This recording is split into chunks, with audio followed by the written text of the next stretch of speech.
Thank you for joining me again on this astrological journey. In today's video, we're diving into the energy of April 2nd, 2025, a potent moment marked by a new moon in Aries in the beginning of Mercury retrograde. I'm speaking specifically to those of you with strong Scorpio placements because this isn't just any new beginning.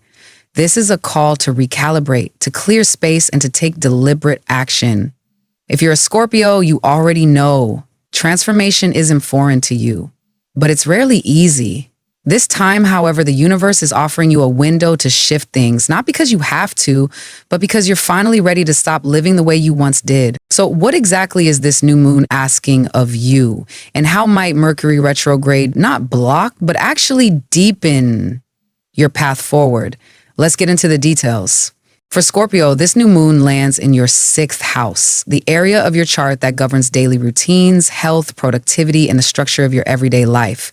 This house doesn't deal with the grand, sweeping themes of identity or destiny. Instead, it speaks to what happens in the quiet, often overlooked moments. How you take care of your body, how you manage your time, how you show up for responsibilities, especially when no one is watching. With the new moon igniting this space in Aries, the energy is sharp, direct, and unfiltered. Aries doesn't tiptoe, it acts, it urges. And in your 6th house, it's asking one thing of you, to get real with yourself about what's no longer working. You may feel a strong, almost physical push to restructure aspects of your daily rhythm. This isn't coming from abstract motivation. It's likely rooted in fatigue, burnout, or a quiet knowing that something in your current system is unsustainable. Whether it's your sleep schedule, your eating habits, the way you manage stress, or the work environments you tolerate, this lunation brings these patterns into the light. And while the 6th house often gets overlooked in favor of flashier themes, the truth is, this is where real transformation begins. The external breakthroughs you may be craving in your career, your relationships, your creative work are often built on the scaffolding of your day-to-day practices. When that scaffolding is shaky, everything else feels harder than it needs to be. This new moon is an invitation to rebuild that foundation, not dramatically, but intentionally. It's a chance to pause and ask, what do I need on a basic level to function at my best? That could mean setting firmer boundaries around your time, committing to movement that recharges you, or even redefining your relationship with productivity itself. In the sign of Aries, the call to action is clear. Do something about it. Don't wait for ideal conditions. Start where you are with what you have. But there's a twist. This new moon arrives just as Mercury stations retrograde, bringing a layer of introspection, review, and potential miscommunication. Which means even as you're feeling the urge to act, you'll need to move with a certain level of mindfulness. It's not about rushing into a new regime or cutting things out overnight. It's about noticing your patterns, adjusting with care, and being willing to revise along the way. In this sense, the timing is precise. The new moon gives you the momentum to initiate change. Mercury retrograde reminds you that real change takes refinement, and together they offer you a reset, rooted in clarity, not perfection. Up next, we'll explore how Mercury's retrograde motion could help you reconnect with the deeper why behind your habits, and how the return of old thought patterns or behaviors could be the very thing that pushes you toward a more sustainable rhythm. As Mercury stations retrograde almost simultaneously with the new moon, the energy around April 2nd becomes more layered and introspective than it might initially seem. While the Aries new moon pushes you to act, to initiate, to change, Mercury retrograde serves as a necessary counterbalance. It slows things down. It asks questions. It invites reflection. And for Scorpio, this retrograde doesn't just affect external plans or conversations. It pulls your attention inward, toward your internal dialogue and the belief systems that shape your decisions. This is a time to examine the why behind your actions. You may be feeling a strong urge to restructure your habits, redesign your schedule, or reclaim your time, but Mercury retrograde challenges you to pause and ask, am I doing this because I truly want to, because it aligns with my deeper values, or because I feel I have to? Scorpios are known for intensity, for commitment, for going all in, but that same depth can sometimes turn into silent pressure to keep performing, to meet expectations, to keep everything under control. This retrograde offers a window to loosen that grip, just enough to breathe and reassess. Are you honoring your own rhythm? Or are you functioning on autopilot? You may notice old thoughts resurfacing, patterns of self-criticism, doubts, or the need to prove yourself, but these aren't setbacks, they're signals.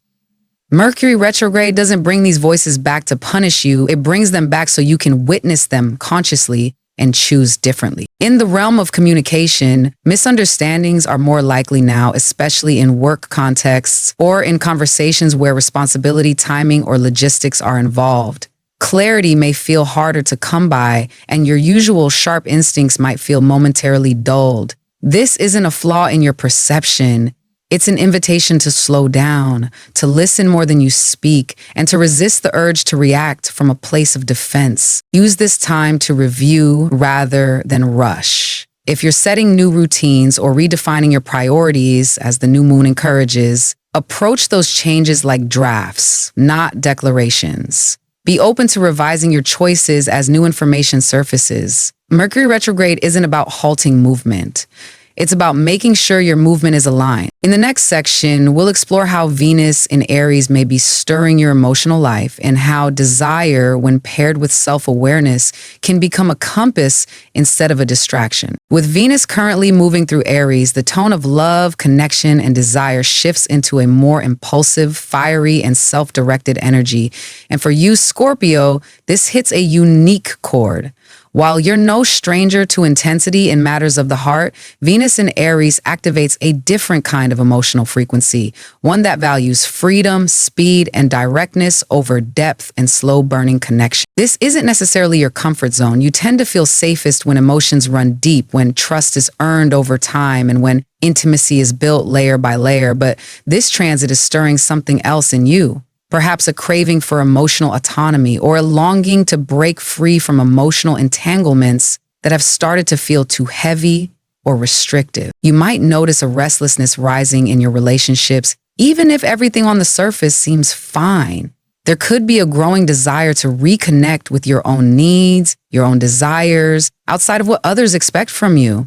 If you've been suppressing your feelings, especially feelings of frustration, boredom, or longing, Venus in Aries could act as a spark, igniting sudden attractions or emotional responses that catch even you by surprise. I want to be honest with you here. This energy can be exhilarating, but also volatile. You might find yourself drawn to someone quickly, intensely, even irrationally. It could feel like a sudden fire, bright and impossible to ignore. But remember, not every spark is meant to become a lasting flame, especially under Mercury retrograde. Clarity can be elusive. Your judgment, normally razor sharp, may be clouded by a momentary rush of passion or unmet emotional hunger. This isn't a warning to shut yourself down, far from it. Venus in Aries can be incredibly empowering for you if you allow it to reconnect you with your own desires. Instead of trying to read or manage everyone else's, use this time to explore what you want unapologetically, but give yourself the space to let those wants settle and evolve.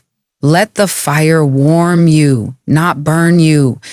If you're currently in a relationship, pay attention to any impulses to withdraw or assert your independence. Ask yourself, is this a reaction to feeling unseen, or is it a genuine need for space and self-expression? There's a difference between avoiding vulnerability and reclaiming your emotional agency. And this transit is helping you learn that difference in real time. In the final part of this reading, I'll offer a reflection, a message for you to carry through this lunar cycle as you navigate change, passion, and the powerful act of choosing yourself. Here's something I want to gently offer you as your astrologer. Something simple but deceptively powerful. Take a moment sometime around this new moon to write down 1 or 2 habits that you'd like to improve or reshape over the coming month. Not because you're trying to fix yourself. Not because you failed, but because there's a part of you, quiet, wise, often buried beneath the noise, that knows you're ready to show up differently. This isn't about self-optimization. You're Scorpio. You don't need anyone telling you how to be better. What you need, especially now, is the space to realign with your own internal authority, to choose routines and rhythms that actually reflect who you become. And that's exactly what this new moon in Aries is offering you, a clean slate. Not just to start something new, but to return to yourself with more intention and less noise. Think small, think honest, think sustainable. Maybe it's committing to waking up just 30 minutes earlier to ground your day. Maybe it's stepping away from a screen and into your body for at least 10 minutes a day. Maybe it's something deeper, like changing the way you speak to yourself in those quiet in-between moments when no one else is listening. This isn't about perfection or pushing through. The sixth house, where this new moon lands for you, is often misunderstood. It's not just about routines or chores. It's about devotion. It's about the sacredness of showing up consistently for the life you say you want. And when Aries brings its fire into this house, you get the chance to ignite a habit not out of guilt, but from clarity, from desire, from a commitment to live in a way that actually supports the kind of energy you want to carry. So my invitation to you is this: don't wait for a sign. Don't wait until things feel less chaotic.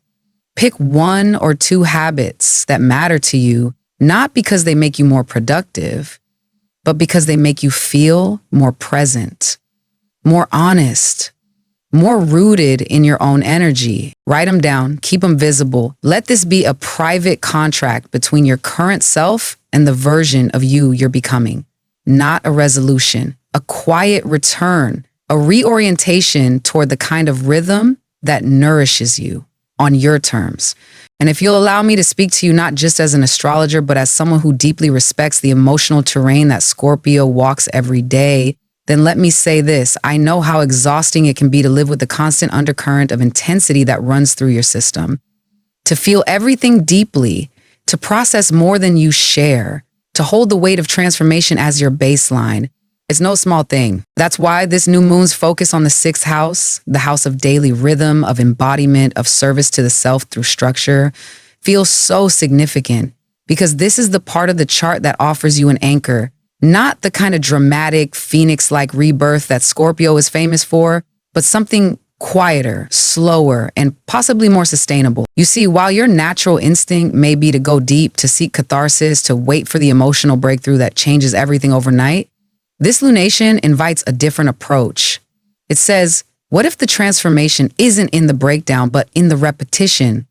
What if it's in the simple act of choosing yourself, not just once, but again and again, every single day? So when I suggest that you write down one or two habits you want to work on this month, I'm not offering a surface level self-help exercise. I'm inviting you into a sacred conversation with your future self, with the part of you who is already wiser, more rested, more rooted than you are today, and who is waiting for you on the other side of consistency. Maybe you're being called to take better care of your physical body, not out of shame, but because your nervous system is carrying more than it should, and your body needs more softness, more rhythm, more rest. Maybe your emotional well-being is asking for boundaries, like time away from constant input, or a shift in how available you make yourself to others. Or maybe it's about returning to something you abandoned when you were too overwhelmed to maintain it, a journaling practice, a spiritual ritual, a form of movement that made you feel alive. The sixth house is where the mystical meets the mundane, where your devotion to healing becomes embodied. And this is your chance to rewrite the narrative around discipline, not as something harsh, but as something deeply loving, as a quiet, daily act of coming home to yourself. Don't worry about doing it perfectly. Don't wait for the timing to be ideal or the plan to be flawless. Start with one thing, one choice, one shift. Make it small enough that you can't fail. And then let that small act become a container for something much larger. Your own rebirth, held not in fire, but in rhythm. In this lunation, you're not being asked to fight your way forward. You're being asked to carry your way into the life you want. And that begins with the habits you choose to honor, not for anyone else, but for you. Here's a message I want to leave you with, Scorpio. Something to carry with you, not just through this new moon, but through the subtle shifts that will unfold in the weeks to come. You are being invited into a quiet, meaningful rebirth. Not the dramatic kind you're used to, not the kind where everything burns down so you can rise again, but a softer version. One that asks you to come back to yourself through your habits, through your daily choices, through the way you show up for your own well-being when no one else is watching. The new moon is the key. It unlocks a door into a new rhythm, a new approach to how you live and move through the world. But Mercury retrograde, that's the mirror. It reflects what's been unconscious, your motives, your habits, the silent agreements you've made with yourself. When you work with both, the fire of Aries and the reflection of Mercury, you don't just act out of pressure, you act out of clarity, out of self-awareness, out of a deeper kind of power. So take this time, Scorpio, slow down, reflect, rewrite your patterns, and don't underestimate the power of a single consistent act of self-respect.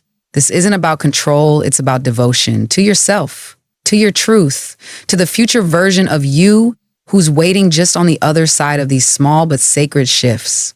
Thank you for being here with me. If this message resonated with you, I hope you take a moment to really sit with it. Maybe even write down what you're ready to release and what you're ready to commit to.